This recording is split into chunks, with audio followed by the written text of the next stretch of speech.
출애굽기 32장 1절에서 14절까지 말씀입니다.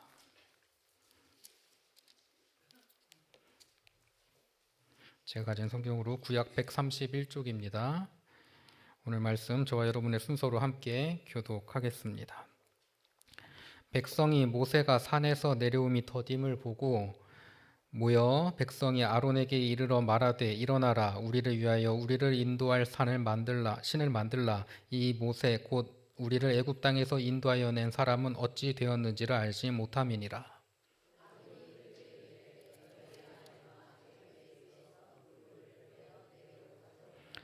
모든 백성이 그 귀에서 금고리를 빼어 아론에게로 가져가매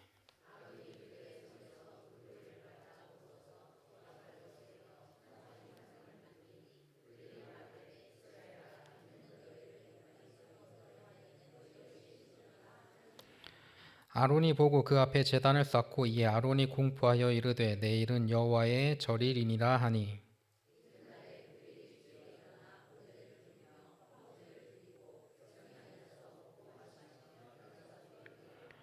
여호와께서 모세에게 이르시되 너는 내려가라 내가 애굽 땅에서 인도하여 낸 내 백성이 부패하였도다.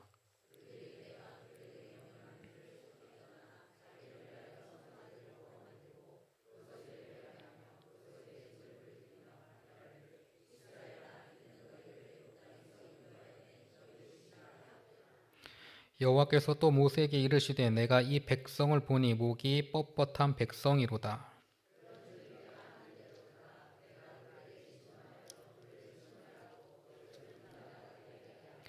모세가 그의 하나님 여호와께 구하여 이르되 여호와여 어찌하여 그 큰 권능과 강한 손으로 애굽 땅에서 인도하여 내신 주의 백성에게 진노하시나이까.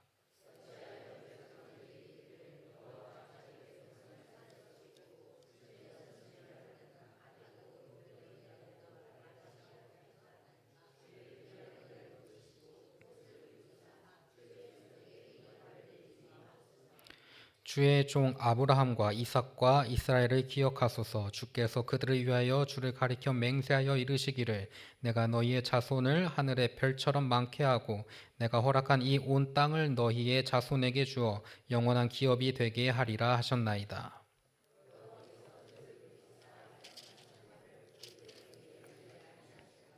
아멘. 이 시간 주님의 말씀이 우리의 심령을 깨우고 하나님의 사랑을 깨우치는 귀한 은혜의 시간이 될 수 있기를 간절히 축원합니다. 오늘 이 시간 우리가 함께 묵상한 말씀은 너무나도 유명한 금송아지 사건을 다루고 있습니다. 집에 금송아지 있으면 참 좋겠는데요. 그렇죠? 여러분 집에 혹시 금두꺼비 있습니까? 집에는 없어도 내 마음속에 금두꺼비 하나씩은 있는 거 아닙니까? 아들 있는 집들을 특히 또 우리 내 마음속에는 금두꺼비가 있습니다. 이렇게 이야기하는 건 아니겠어요? 이 금두꺼비, 금송아지가 상징하는 바는 분명합니다. 내 인생에 정말 소중한 것, 귀한 것. 어떨 때 보면요, 물건이 사람보다 더 소중한 대접을 받을 때가 있어요. 그거 언제 보면 알아요? 비 오는 날 보면 알아요. 핸드백을 움켜잡고 내가 비는 맞아도 되는데 이 가방만은 비를 맞으면 아니 된다 하면은 이건 비싼 거래요. 비가 오면 이걸로 비 맞고 이렇게 들고 다니면 어떻게 해요? 짝퉁이든지 아니면 진짜여도 본인이 굉장히 부유하든지 그런 경우가 있어요. 우리가 살아가다 보면 때로는 이게 주객이 전도된다라고 하잖아요. 주객이 전도되는 경우가 있어요. 그게 물질만 그러겠습니까? 하나님과 우리의 관계에서도 마찬가지예요. 때로는 내가 나의 삶보다, 나의 생각보다, 나의 선택보다 하나님의 뜻이 먼저입니다 라고 고백하는데 정작 살아가다 보면은 주객이 전도돼서 제가 그렇게 말은 했는데 하나님 웨이트 모먼트 잠깐만 기다려 보십시오. 제가 한번 생각을 잠깐 해보고 제가 할 수 있는 거 제가 한번 해보고 그 다음에 하나님의 뜻을 제가 구해 볼까 말까 합니다. 이러는 경우가 왕왕 있지 않겠어요? 오늘 말씀도 보면은 인간이 어떨 때에 하나님을 외면하고 다른 것을 찾게 되는지를 우리에게 보여주고 있습니다. 이스라엘 백성이 모세가 산에 올라가서 너무 오래 머무르자 기다리지 못하고 금송아지를 만들고 춤추며 제사 드렸다는 오늘의 이야기. 우리는 흔히 이스라엘이 하나님을 버리고 우상을 만들었다라고 이 본문을 기억하고 있지요. 그런데 오늘 본문 말씀을 차분히 잘 들여다보면 하나님을 버린 정도가 아니라 훨씬 더 심각한 문제가 있다는 것을 발견하게 됩니다. 이 본문은 신앙생활을 하면서 반드시 한번 깊이 새겨야 할 신앙의 본질을 흔들어 깨우는 메시지를 담고 있는데 오늘 그 메시지를 한번 같이 살펴보고자 합니다. 이스라엘 백성들이 오늘 말씀을 보니까요. 금송아지를 만들어 놓고 이스라엘아 너희를 애굽에서 인도하여 내신 여호와로다라고 외쳐요. 이 말은 하나님을 버렸다는 말이 아니거든요. 오히려 그들은 여호와 하나님을 보이는 형태로 바꿔 놓은 거예요. 다른 신을 만든 게 아니라 하나님을 자신들이 원하는 형상으로 재가공한 것이죠. 이게 더 위험하다는 겁니다. 하나님을 떠나는 것보다 더 위험한 것은 하나님을 내가 원하는 방식으로 축소하거나 변질시키는 신앙을 말해요. 하나님이 이 정도만 일하셔야 합니다. 하나님은 내 계획 안에서만 움직이셔야 합니다. 하나님은 내가 바라는 방식으로 응답하셔야 합니다. 이렇게 하나님께 바라는 마음, 그걸 상징하고 있다라는 것이죠. 그게 바로 우리들의 삶 속에 있는 금송아지라는 거예요. 금송아지의 이야기를 히브리어로 자세히 보면 그 사건의 본질이 더욱 선명하게 드러납니다. 4절에서 아론이 백성에게 받은 금을 녹여서 송아지를 만들었다고 할 때 이 금은 히브리어로 자하부라고 하는 단어예요. 이 단어는 그냥 장식용 금을 말하는 것이 아니라 원래는 하나님께 드려지는 거룩한 재료를 의미하는 단어예요. 즉 하나님이 애굽에서 나올 때 은혜로 주신 것을 가지고 하나님을 향한 예배가 아니라 자신들이 원하는 보이는 신앙의 도구로 만들어 버렸다는 거예요. 은혜가 우상이 된 순간이지요. 그리고 더 충격적인 단어가 4절에 나오는 너희의 신이라는 단어입니다. 히브리어로 엘로헤하라고 말하는데 이 표현은 원래 여호와 하나님을 부를 때 사용하는 단어입니다. 이스라엘은 금송아지를 가리켜서 여호와라고 지금 부르고 있는 거예요. 보아라, 이것이 너희를 애굽에서 구원하여 내신 니네가 여호와라고 하는 그분이 이 금송아지다라고 하는 거예요. 즉 하나님을 버린 게 아니라 하나님을 자신들이 원하는 모양으로 축소시켜 버린 거지요. 하나님이 아닌 우상을 섬기는 것이 아니라는 거예요. 여러분, 이것이 오늘 말씀에 나타나는 금송아지 사건의 가장 무서운 점입니다. 하나님을 떠난 것이 아니라 하나님을 내가 다룰 수 있는 존재로 바꿔놓는 신앙, 이것이 바로 오늘 우리 안에도 있는 금송아지라는 거예요. 이스라엘이 금송아지를 만든 이유는 무엇입니까? 단순해요. 불안해서 그래요. 불안해서. 모세가 산에서 40일 동안 내려오지 않자 그들은 마음이 조급해지고 눈에 보이지 않는 하나님보다 눈에 보이는 무언가를 붙잡고 싶어졌거든요. 사람은 불안을 느끼면 확실한 것을 찾기 마련입니다. 내가 통제할 수 있는 신앙, 내가 기대하는 모양의 하나님, 내가 원하는 타이밍에 응답하시는 하나님, 이런 신앙 얼마나 편해요. 내가 기도하기만 하면 응답하시는 하나님, 내가 감동받고 싶을 때 나에게 감동을 주시는 하나님, 내가 찬양하다가 그 찬양의 가사가 나를 은혜 가운데로 인도하는데 그거 도와주시는 하나님, 그런 하나님을 찾고 그런 하나님을 원합니다. 그래서 인간은 늘 내가 만든 하나님을 만들어내고 싶어해요. 오늘 우리에게도 신앙도 금송아지와 비슷한 모습을 가지고 있지는 않습니까? 우리는 말로는 하나님을 믿는다 말하지만 실제로는 내가 기대하는 하나님, 내가 바라는 방식으로만 움직이시는 하나님을 믿고 싶어 하지요. 취업이 되면 하나님이 나와 함께 하신 거야. 연애가 잘 되면 하나님께서 나에게 축복하신 거야. 내 계획대로 술술 풀리면 내가 은혜 받은 거야. 내가 정한 시간에 응답해 주시면 이게 바로 하나님이 살아계신 것이지. 여러분, 이건 하나님이 아니라 내가 만든 신앙의 이미지예요. 하나님이 일하시지 않는 게 아니라 내가 원하는 방식이 아니면 하나님이 일하시지 않는 것처럼 보일 뿐이에요. 내가 보지 못하는 곳에서도 하나님은 일하셔요. 이스라엘 백성들이 신구약 중간사에서도 그렇게 느끼잖아요. 하나님께서 우리를 버리셨는가 보다. 하나님께서 우리에게 더 이상 말씀을 주지 않는 것 같다. 그 절망과 고통 속에서 하나님께 버림받은 것 같다고 느껴질 때, 더 이상 하나님은 움직이지 않는 것 같다고 느낄 때, 그때도 하나님께서는 움직이셔서 예수님께서 이 땅에 오셨을 때 그 복음이 세계 만방으로 퍼져나갈 수 있는 모든 틀을 만들어 놓으셨어요. 내가 생각할 때 아무 일도 일어나지 않았지만 그 보이지 않는 곳에서, 내가 모르는 곳에서 하나님께서 움직이십니다. 그런데 오늘 하나님은 이스라엘 백성에게 한 가지 정확하게 보여주시는 것이 금송아지의 신앙을 허락하지 않으신다는 것이지요. 왜 그렇습니까? 하나님은 우리의 신앙이 눈에 보이는 것, 손에 잡히는 것, 확실한 것에 묶여버리는 것을 원치 않으셨기 때문이에요. 하나님은 우리가 만들어 놓은 작은 하나님, 내가 통제할 수 있는 하나님, 나를 위해 존재하는 하나님이 아니라 진짜 하나님으로 스스로 존재하시고 그런 자신을 우리가 만나길 원하시고 계시거든요. 하나님은 우리의 계획의 부속품이 아닙니다. 하나님은 우리가 세워놓고 기대를 채워주는 그런 수단이 아니셔요. 하나님은 우리가 원하는 결과를 가져다주는 도구가 아니지요. 하나님은 그저 하나님이십니다. 그래서 하나님께서 모세에게 자기를 소개할 때 뭐라고 말씀하십니까? 나는 스스로 존재하는 자이니라. 나는 너희들의 기대에, 나는 너희들의 생각에, 나는 너희들의 욕심에 기대어서 그 틀에 박혀서 존재하는 존재가 아니라는 거예요. 나는 스스로 존재한다는 거예요.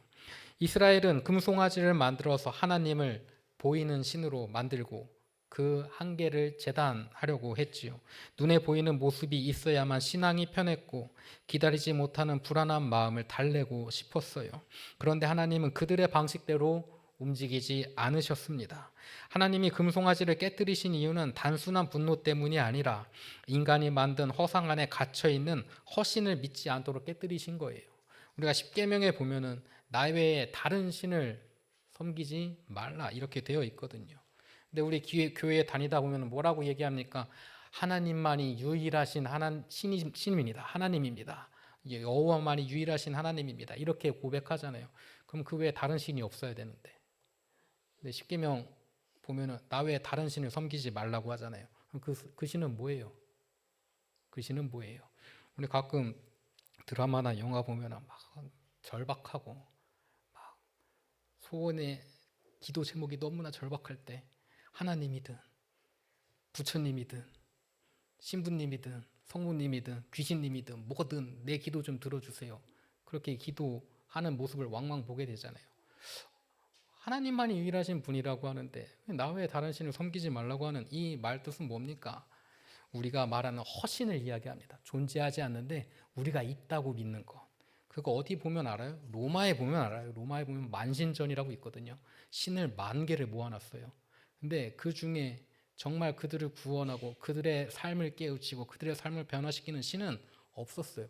인간이 신을 10,000개나 있다고 이야기했는데 그 중에서 사람을 변화시키는 신이 없었다고요. 사람의 인생을 구원하는 신이 없었어요. 사람이 죽을 수밖에 없는 그 권세에 붙잡혀 있었는데 생명의 자리로 옮기는 신은 없었어요. 세상의 모든 위인 중에서 인류를 위해서 자기의 목숨을 내어놓는 사람은 없었어요. 심지어 신인데도 인간을 위해서 인간의 본성을 가지고 이 땅에 오셨잖아요. 누가? 예수님께서 그렇게 오셨어요. 하나님의 아들로서 이 땅에 오셨어요. 우리 대림절, 우리가 성탄절을 기다리며 주님 오시는 거 아우 너무나 즐거운 날, 기쁜 날, 내가 구원받는 날 이렇게 이야기하지만 하나님 입장에서 내 사랑하는 아들 여러분 살리려고 죽이려고 이 땅에 보낸 날이라니까요. 얼마나 감사합니까?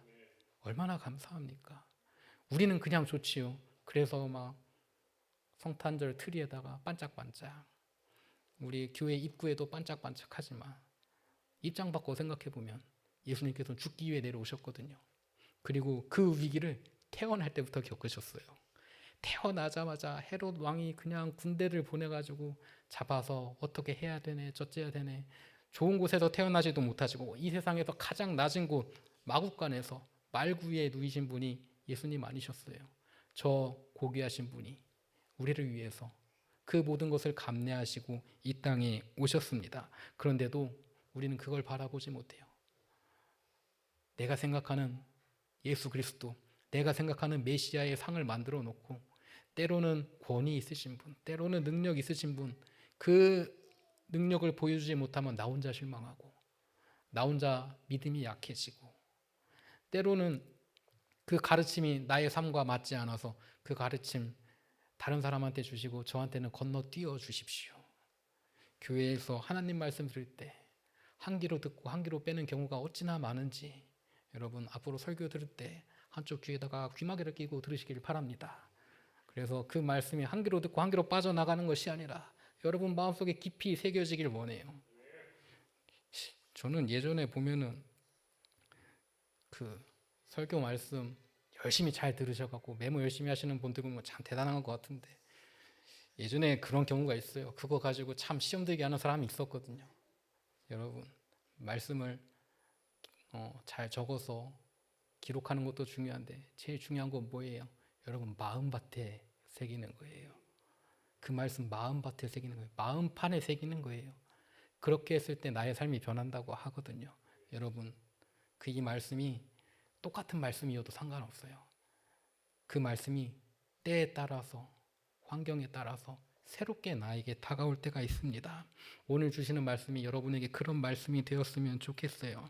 우리가 만든 하나님이 깨어야지 비로소 참 하나님이 보인다라는 이 말이 참 어렵게 들릴 수도 있습니다. 왜냐하면 우리 안에서 본능적으로 통제하고 싶은 마음이 있기 때문이지요. 하나님을 믿는다고 말하면서도 사실은 하나님이 내 인생을 예측 가능하게 내 인생에서 예측 가능하게 움직여 주길 바래요. 그래서 하나님이 내 생각과 다르게 움직이면 당황하고 실망하고 때론 하나님을 오해하기도 합니다. 그런데 여러분, 하나님이 우리의 생각을 넘어 일하시는 순간은 실패가 아니라 새로운 믿음이 열리는 자리예요. 금송아지는 단순한 우상의 문제가 아니라 예측 가능해야만 안전하다고 느끼는 인간의 불신이 만들어낸 결과라는 거지요. 이스라엘은 하나님은 보이지 않아 불안하니 보이는 형태로 바꿔서라도 안정감을 얻고 싶다 그 마음이 있었던 거예요. 사실 우리도 비슷합니다. 하나님이 내 시간에 응답해 주셔야 안심이 되고 내 계획대로 풀릴 때 하나님이 선하신 분이라고 고백해요. 하지만 진짜 믿음은 내가 알 수 없는 영역까지 하나님께 맡기는 자리에서 자라납니다. 하나님께서 움직이시는 방식과 시간은 우리가 예측할 수 없지만 그분의 성품은 언제나 선하시고 변함없다는 사실을 붙잡는 것이 우리 올바른 신앙이라는 거지요. 하나님이 여러분의 삶에서 어떤 문을 닫으셨다면 그 문이 잘못된 것이 아니라 여러분이 만든 작은 하나님을 깨뜨리는 은혜의 자리일 수 있다는 거예요. 내가 원하는 방향이 아니어도 하나님은 여전히 나와 함께 하시고 하나님이 침묵하시는 순간에도 나를 이끄시는 손길은 멈추신 적이 없어요. 우리가 만든 하나님이 무너질 때 비로소 살아계신 참 하나님이 보인다는 거예요. 그리고 그 자리에서 새로운 순종, 새로운 믿음, 새로운 사명이 시작됩니다. 그래서 우리가 해야 되는 것이 무엇입니까? 하나님, 내가 지금 알고 있는 당신에 대한 모습, 내가 품고 있는 하나님에 대한 이미지, 심상, 그 모든 것들 매일매일이 새롭게 깨우쳐져서 매일매일 주님을 더욱 알아가는 시간이 되게 하옵소서. 내가 죽는 날까지 주님 앞에 서는 그 순간까지 매일매일 내가 주님을 더욱 알아가길 원합니다. 내가 지금 아는 그 하나님보다 나를 더욱 사랑하신 하나님, 내가 내일 더 많이 알길 원해요. 이 땅에 정의를 세워가시고 평화를 선포하시는 그 주님을 내가 오늘보다 내일은 더 알아가길 원합니다.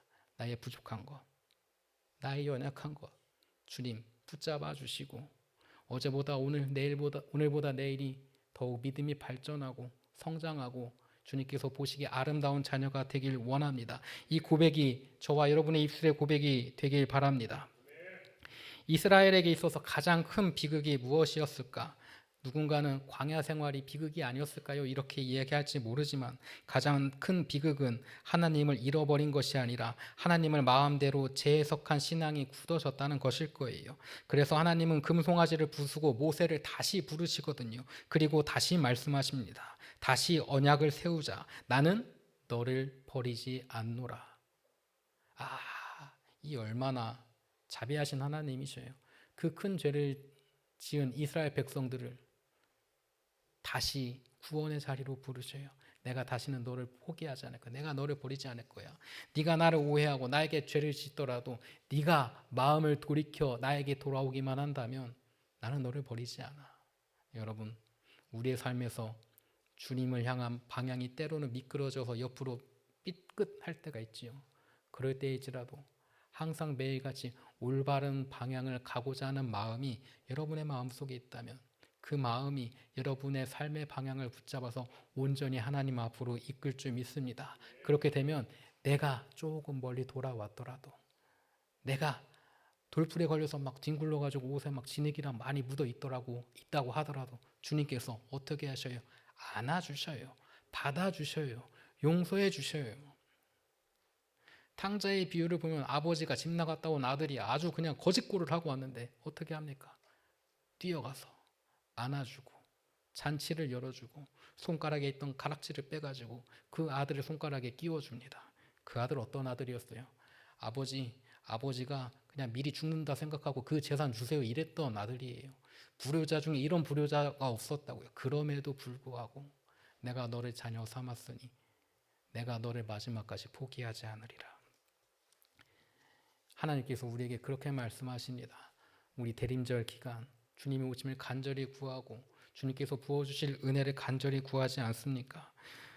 내가 만든 하나님 말고 내가 너의 하나님이 되겠다.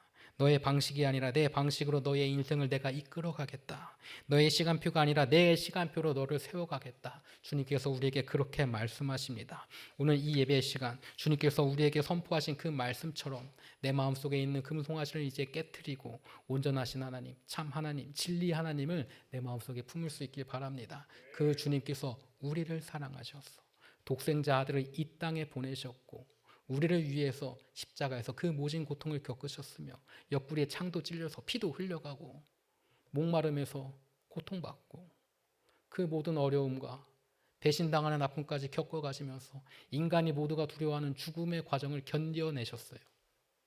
우리를 사랑하셔서. 그리고 마지막에 부활하셨잖아요. 예수님께서 오시는 소식은 예수님께서 우리를 구원하셨다는 그 사실 자체가 좋은 소식이기도 하지만 더 좋은 소식은 무엇입니까? 더 이상 세상에 패배하는 것이 아니라 승리한다는 소식이 가장 좋은 소식이에요. 그래서 예수님께서 이 땅에 오신 게 우리에게 복음이 되는 겁니다. 기쁜 소식이 되는 거예요. 세상에 지는 것이 아니라 세상에 승리하는 삶을 예수님께서 먼저 보여주셨고 우리에게 따라오라고 그 삶을 살아가셨으면 우리에게 손짓하시잖아요. 이리만 오너라. 내가 먼저 걸어갔어. 내가 길 다 닦아놨다. 이리 걸어오면 돼. 그렇게 말씀하시는 하나님의 사랑과 은혜가 우리의 삶을 변화시키고 우리의 삶에 감동이 되며 그 말씀이 나를 온전히 주님께 이끌어가는 이정표가 될 수 있기를 간절히 축원합니다. 다 같이 기도합니다. 사랑과 은혜가 많으신 거룩하신 하나님 아버지, 오늘 말씀 앞에서 우리 안에 숨겨져 있던 금송아지를 보게 하여 주옵소서. 눈에 보이는 안정과 내가 원하는 방식의 하나님을 만들며 살아왔던 우리의 교만을 용서하여 주옵소서. 주님, 우리가 만든 하나님이 아니라 살아계신 하나님을 바라보는 믿음을 회복하게 하여 주옵소서. 우리의 불안과 조급함 속에서도 일하시고 침묵 속에서도 인도하시는 주님을 신뢰하는 마음을 허락하여 주시길 원합니다. 우리의 계획이 무너질 때에도 우리의 뜻이 이루어지기를 구하는 담대한 믿음을 주님의 뜻이 이루어지길 말하는 담대한 마음 주옵소서. 오늘 말씀을 통해 우리의 마음이 새롭게 하시고 주님의 방식과 주님의 시간에 순종하는 우리 귀한 자녀들 될 수 있도록 인도하시고 역사하여 주옵소서. 사랑이 많으신 예수 그리스도 이름으로 기도드렸습니다. 아멘.